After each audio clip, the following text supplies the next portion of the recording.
here to do today. We appreciate that. We're going to transition now. If you look at your program, we're going to be transitioning to what I've referenced as a fireside chat, sans the fire. Hopefully, without the fire. And we're going to be moving towards that. I'm introducing our CEO, Dr. Estreet. I think many of you already know Dr. Estreet, but I just want to say a few words from the Foundation's perspective. As a new employee, it's wonderful to have not only the support of our CEO for the Foundation, but a CEO who has a vision and an interest in what the Foundation is doing and what we're doing from a revenue generation standpoint and a partnership standpoint. Those things are critical, obviously, to NASW, but at the Foundation, those things are really critical to us to be supported in the way that we need to be for the organization and for the profession. So we're really grateful to have our new CEO, and we're excited to hear what he has to say about the product.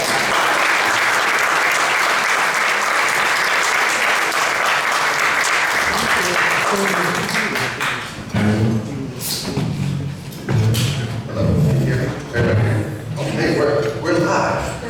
Good afternoon, everybody. So I am Estreet. So we talked last night. For those that do not know, I am the new CEO of NASW. I'm excited to be here today. I'm excited to do this fireside chat. I know in the pamphlet said we're also going to do a keynote, but with such an important guest speaker and acknowledgement during this pioneer production, we thought that it would be great to do a fireside chat to really look at the history of where we are to where we're going to go as we're starting to build communities. So I'm super excited to get the perspective of our guest speaker, Arthur, and really talk through some different challenging social justice issues. And so I'm going to grab a seat because I'm not going to stand the whole time. And I'm going to do a quick introduction of Arthur, and then we're going to commence on the fireside chat. Good afternoon. It's my great honor to introduce you to Mr. Arthur McFarlane II.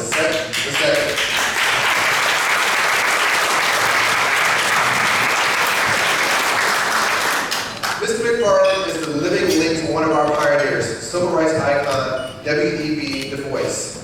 He is his great-grandson. However, Mr. McFarlane has led an amazing career himself. Let me tell you more about it. Mr. McFarlane has dedicated more than 25 years of his life to issues related to the social determinants of health. He holds a BA in psychology from the State University of New York College at Rockport, and an ABD in social and clinical psychology at the University of Colorado at Boulder. He joined Children's Hospital Colorado in 2014 as a population health analyst after retiring from the Colorado Department of Public Health and Environment, where he worked for 25 years. He is a population health analyst and outreach coordinator in the Breathing Institute at Children's Hospital Colorado. As I said earlier, Mr. McFarlane carries an extraordinary legacy of being a great-grandson of social work pioneer W.E.B. Bois, whom we are honoring today.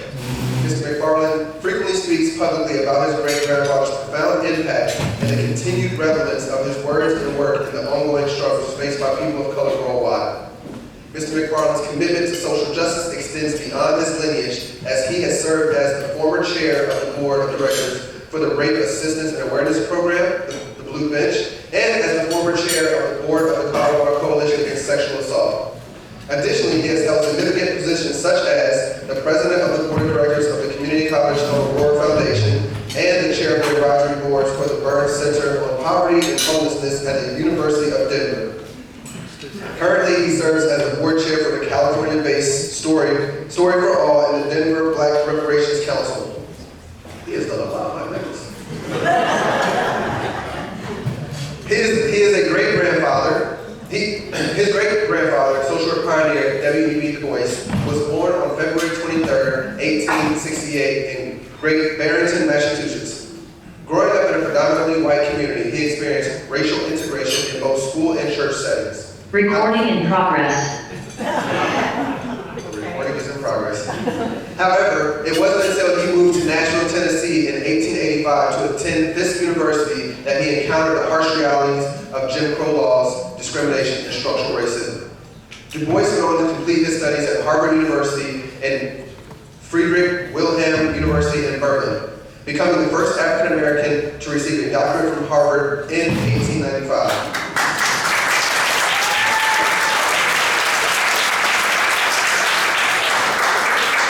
His groundbreaking dissertation, The Suppression of the African Slave Trade to the United States of America, 1638 to 1870, showcased his dedication to social science research.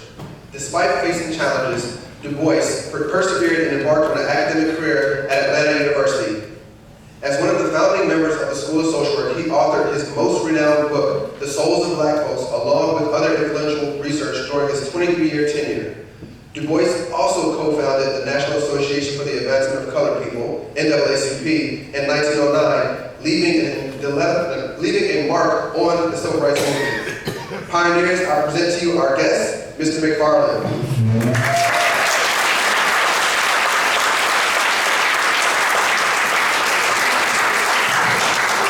All right, so let's get right into it.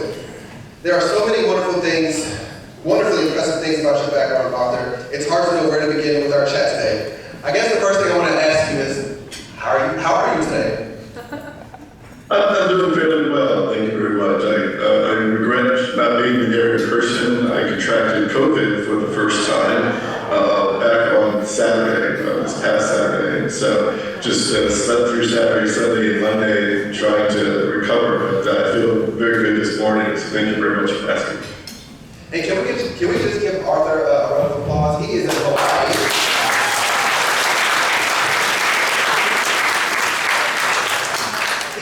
And Arthur, what time is it there for you?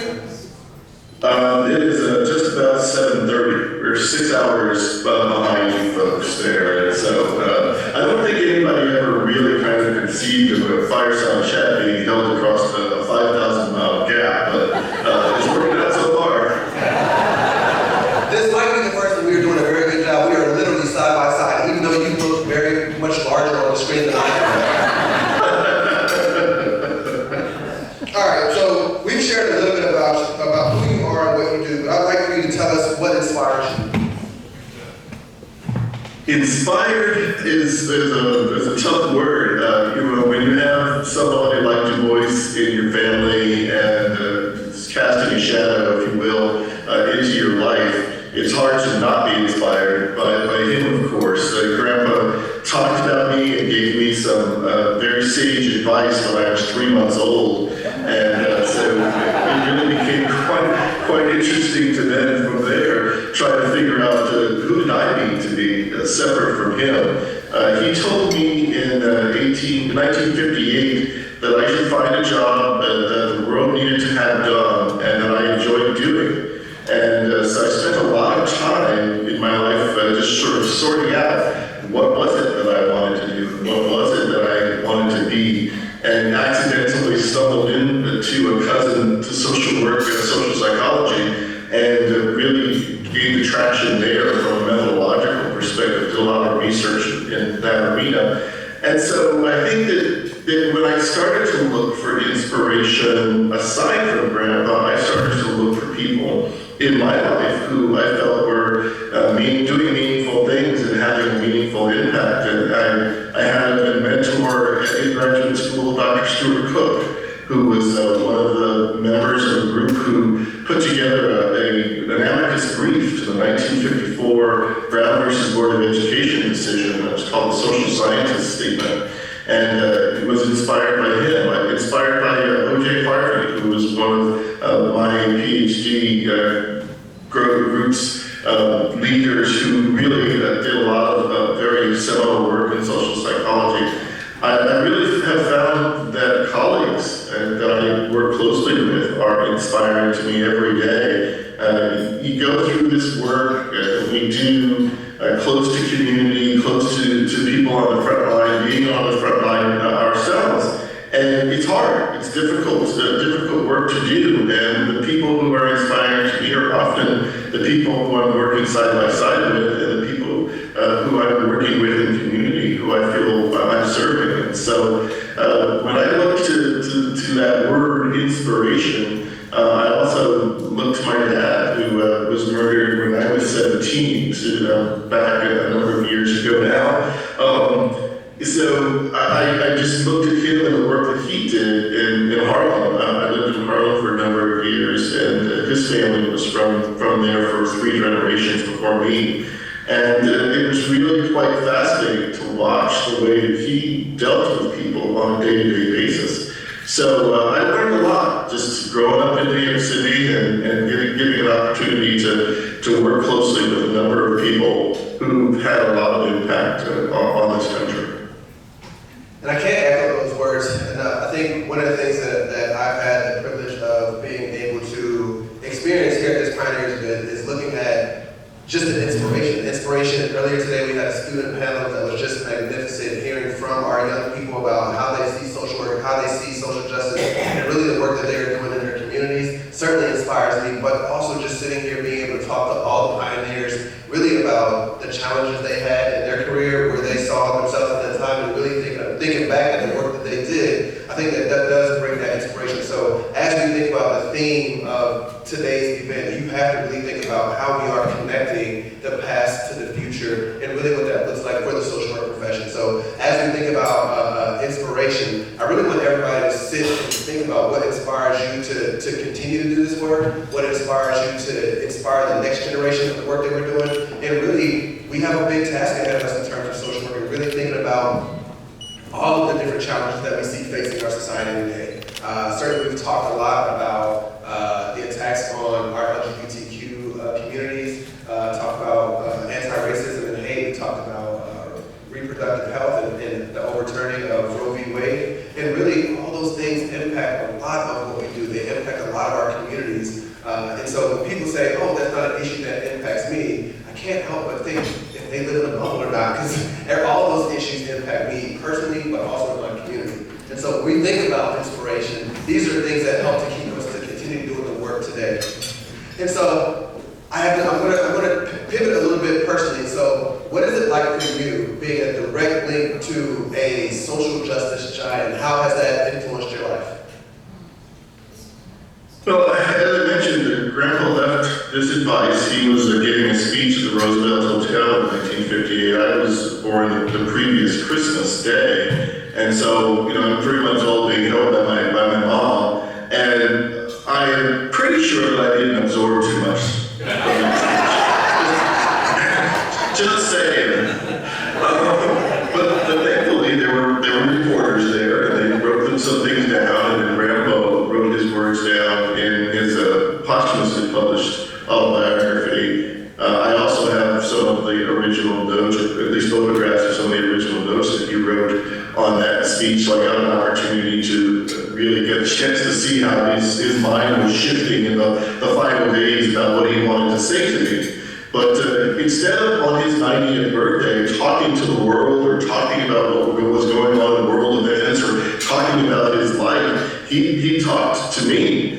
And so you have to imagine as you get to understand, as I grew up and got to understand my great-grandfather's work and the things that he'd done across his life, it's kind of amazing to think that at 90 years old he's talking to this little infant and giving this advice and talking about his learning across 90 years as an individual. And so as I started to understand what he was saying better and parse his words a little bit more closely over my lifetime, I came to an understanding of what I felt was my goal and my reason to work in this area. And it really came down to being able to say, Grandpa, you did it your way, and that was great, obviously. I'm not that smart, and so I'm going to do it like this. And just became a different person, became a different entity within the space. You talked about a number of the different boards that I've been on, places that I've been, things that I've done. But for me, it's really been about the people who've touched me and the people whose lives I've touched over time. So it really becomes that space where you say, I'm not just W.E.B. Bois' great-grandson. I am that for sure.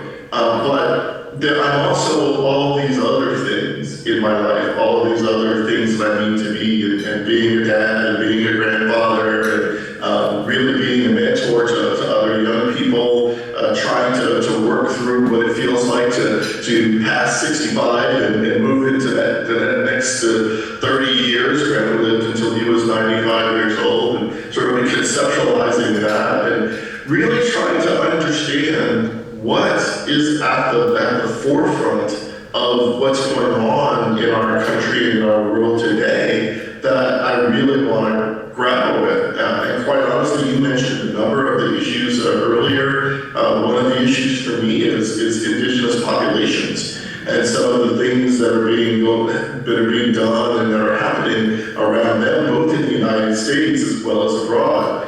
We see a lot of new things happening in New Zealand and in Australia and down under. We see things happening in other parts of the world where indigenous populations are really being recognized for what they are contributing, not only historically but currently, and the way they've been treated, and the way they've been moved around. I moved here to a little small town called Kalaheo, which I'm pretty sure none of you have ever heard of, on the south shore of Hawaii about 2 years ago. And I really felt like I wanted to become part of the movement that Native Hawaiians are doing to reclaim the land, to reclaim the water, to reclaim the way things were before Captain Cook came. So there's a lot of work to do. There are a lot of conversations to have. There are a lot of things to change and a lot to understand that we haven't done a very good job of understanding in the past around some of these populations. So I'm really looking forward to spending some serious time over the next 15 to 20 years looking at some of those issues, particularly for Native Hawaiians and for indigenous people in general. So that's it in a nutshell, I suppose.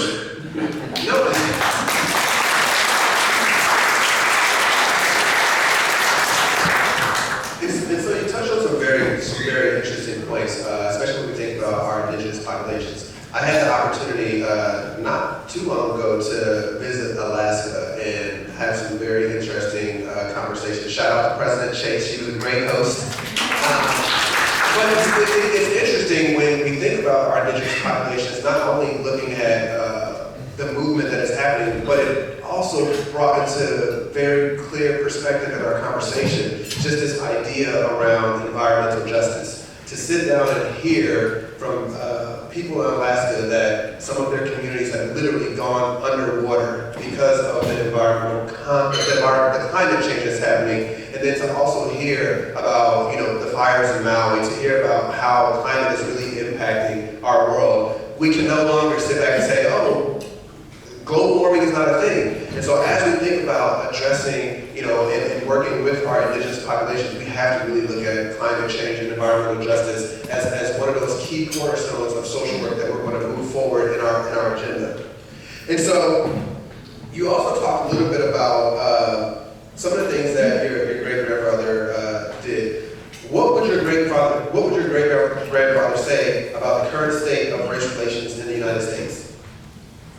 So I'll have to rank this particular question as the number one question I get asked when I get talked about my great-grandfather. And I honestly wish I was smart enough to give you a really cogent answer, but I'll give you one and we'll see where it goes.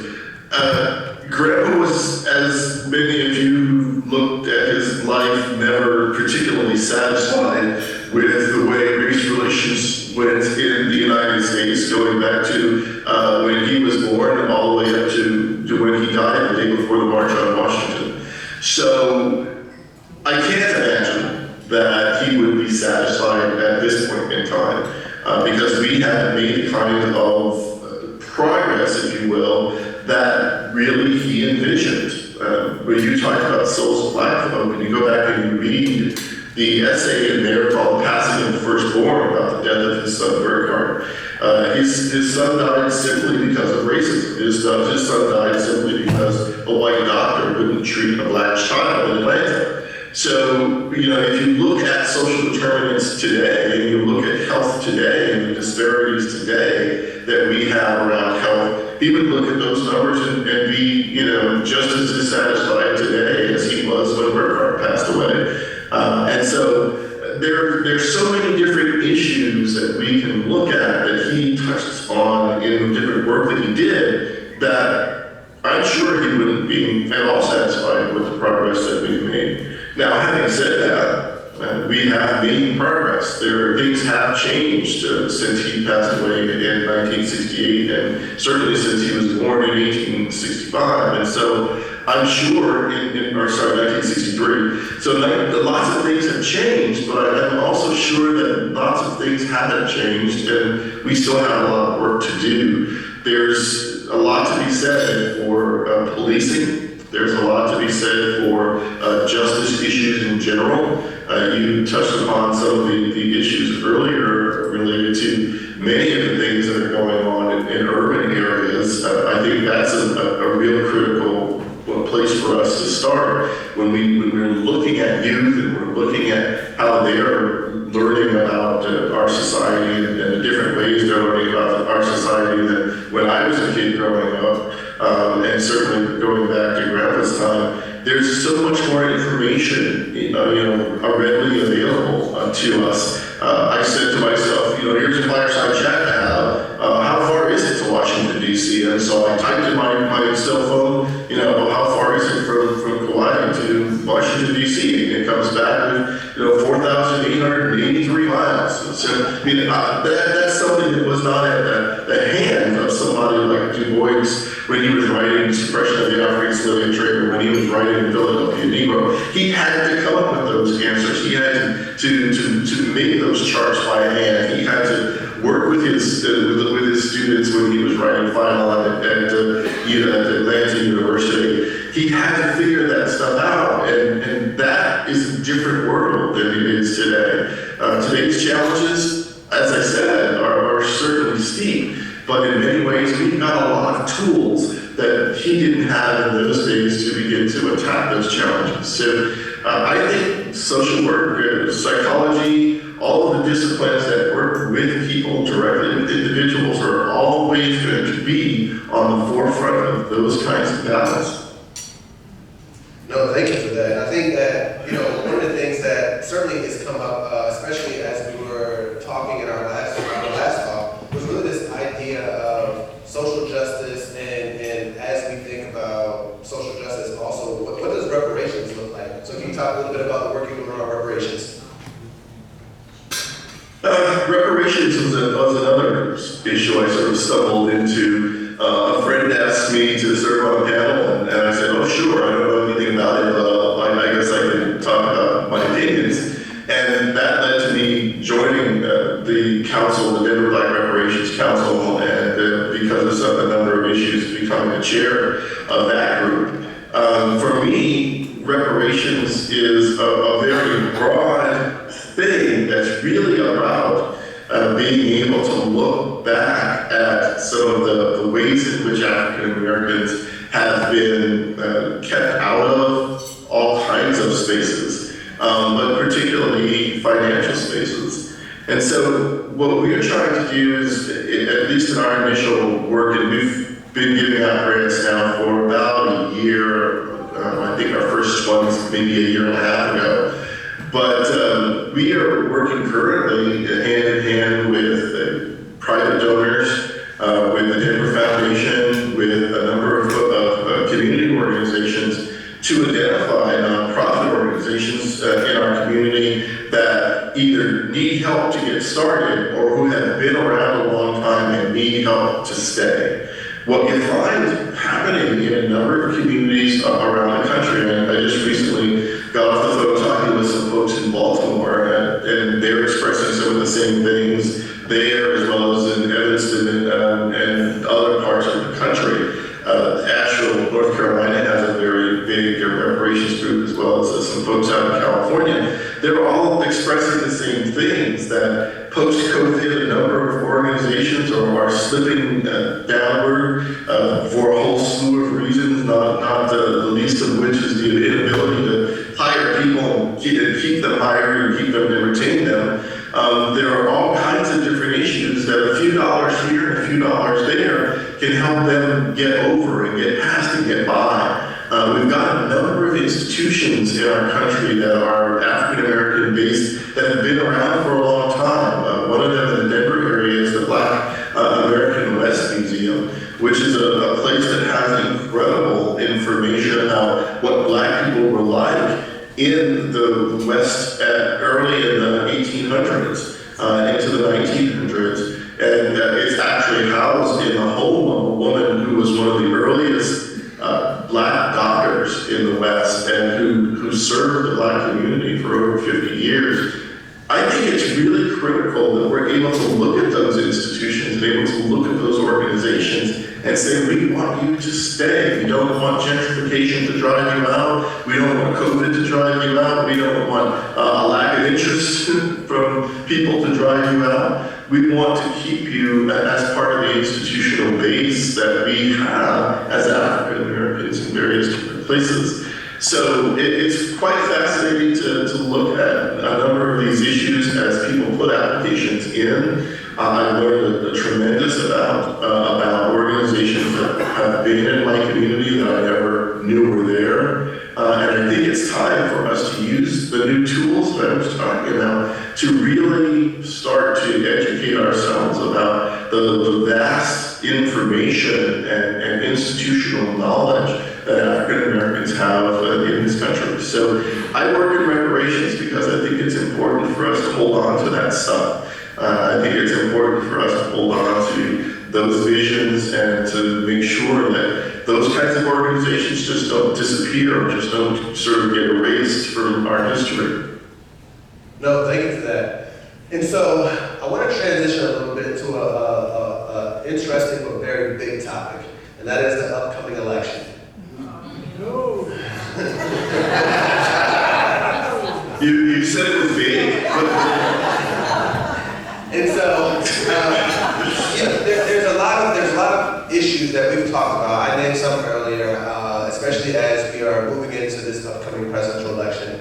What would your great-grandfather say about the upcoming presidential election, as well as the ongoing challenges around voter suppression and all of those redlining issues? I think that would be where he would start. I think he would start right where you just left off on voter suppression issues, looking very hard at the work that needs to be done to make sure in all states, and I won't just pick on the red states, but maybe a little more. But I think to make sure that in all states that people are being given an equal right to get to the polls and to express their Democratic choice. Of course, throughout history, and I'm sure I don't need to read you rhyme and verse about voter suppression and the work that's been done across time to fix that. I think we're in a modern version of that time again.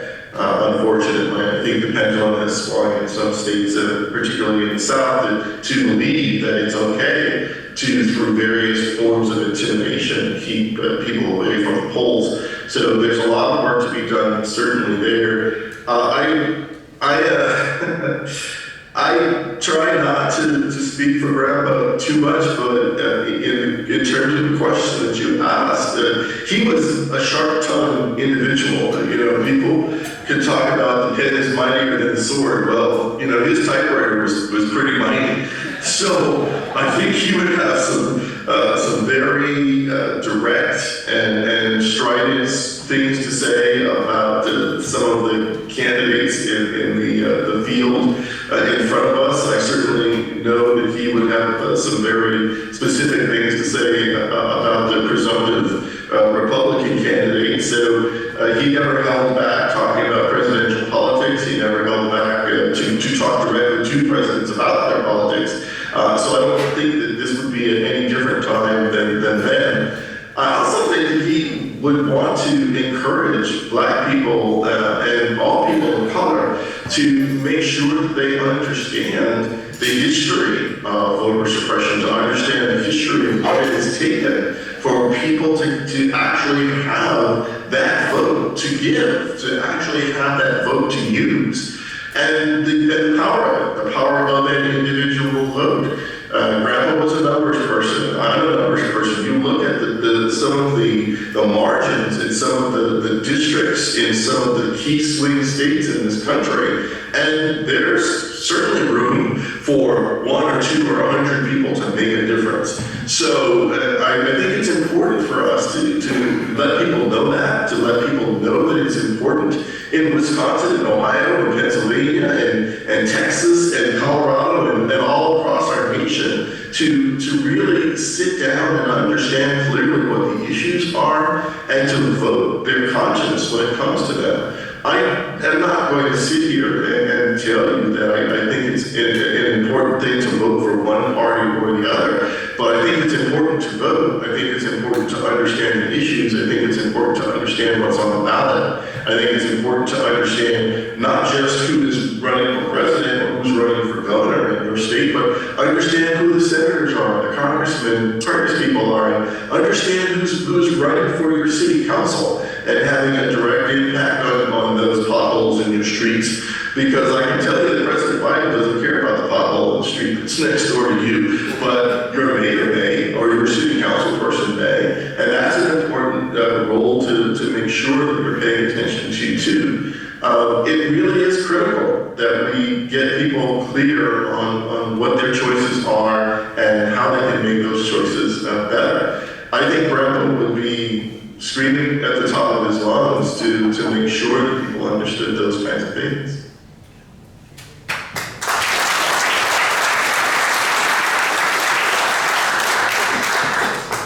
Thank you for that. And so I am going to put in a shameless plug for social work because we do have an initiative, Voting is Social Work, and it does highlight the importance of social workers being engaged in this political process, being engaged in letting our communities know that what's on the ballot, educating our communities, working with our communities, and really the importance of continued advocacy against redlining, voter suppression, and all the things that we talk about. So, NASW has done a very great job at both the state and federal level in engaging in this political process and really looking through some of the challenges that we see today and continue to advocate for a better future for not only social workers, but the communities that we serve, right? And so, as we're advocating and working towards our better communities, one of the things that we often talk about is building communities and building coalitions. And so this will be our last question. Arthur and I share a very unique connection in that we are both members of Alpha Phi Alpha fraternity. And so Arthur, can you talk a little bit about the important roles of building collaborations, the important roles of sororities and fraternities, and the work that we see ahead? It's clear to me that we have a number of historical structures as African Americans in this country that tend to not get a lot of attention for a whole slew of reasons, which we will dig into at this moment. And fraternities and sororities are a huge part of that structure. Of course, the Black Church is a big part of that structure. Of course, organizations like the NAACP and Urban League are part of that structure. And of course, publications like the old Chicago Defender and the Crisis Magazine over at the NAACP are part of that infrastructure. But that is part and parcel of our education. It's our desire to know more about those kinds of institutions. When I look at Alpha Phi Alpha, I didn't, again, if I said this, a few times, don't worry, it's kind of a function of my life. I stumbled into Alpha Phi Alpha. I was a graduate student at CU Boulder, and some undergraduate students wanted to resurrect the chapter there of Alpha Phi Alpha, and they needed one more guy. And I'm like, yeah, what's Alpha Phi Alpha exactly? And so they educated me, I educated myself, and I said, yeah, sure, I'll be the next guy, I'll be your last guy, I'll make it happen. And we did, and it was great, it was wonderful, and I got an opportunity to meet a whole cadre of brothers that I would never have met otherwise. I got educated about an organization that has meant that young men have another pathway that they can take. Young men can be exposed to an intellectual organization that wants to make sure that their education is the primary thing on their minds. And it's really important, I think, to look at organizations like Alpha Phi Alpha and our sorority, aka Alpha Kappa Alpha, is really important for us to look at how we bring young people into those kinds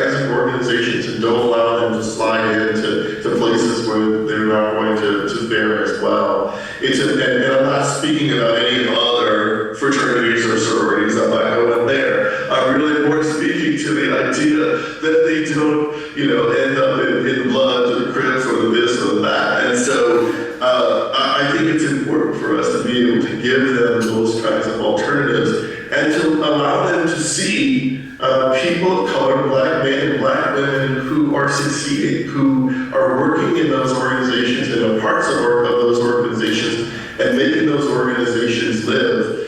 When you look around and you see the work that some of these fraternities and sororities are doing in the community, it's really incredible stuff, and it's really incredibly needed at the times that they are reaching out. I'll go into a place with Grandpa that maybe is a little controversial. He had a presentation, he had a theory he called the talented 10th.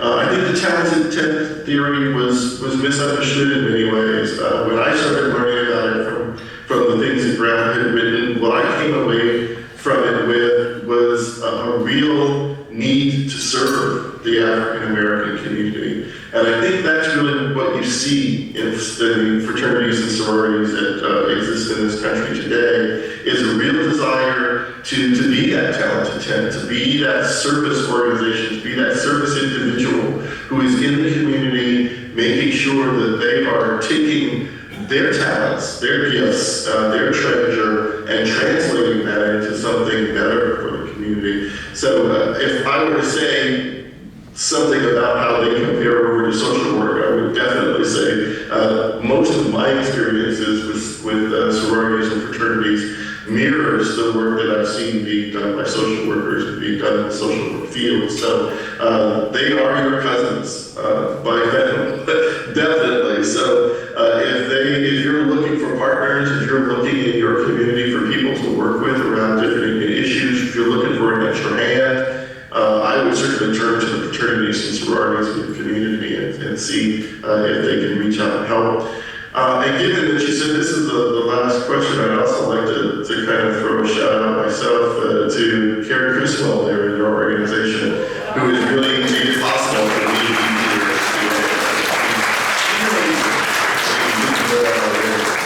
And I'd also like to say thank you to Dr. Stephanie Bowie, who is the person who nominated Grandpa for this Pioneer Award.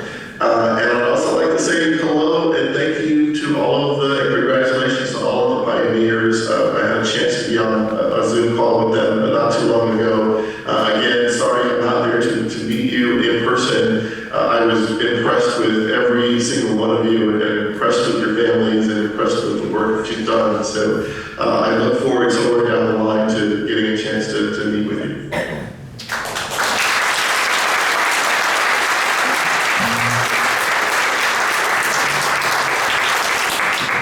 Arthur, thank you so much for joining us today. We deeply appreciate your time. You taking the time to spend with us and honor the many contributions of your great-grandfather and pioneer, W.E.B. DuBois.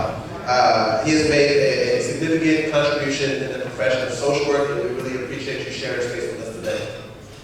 Thank you for having me.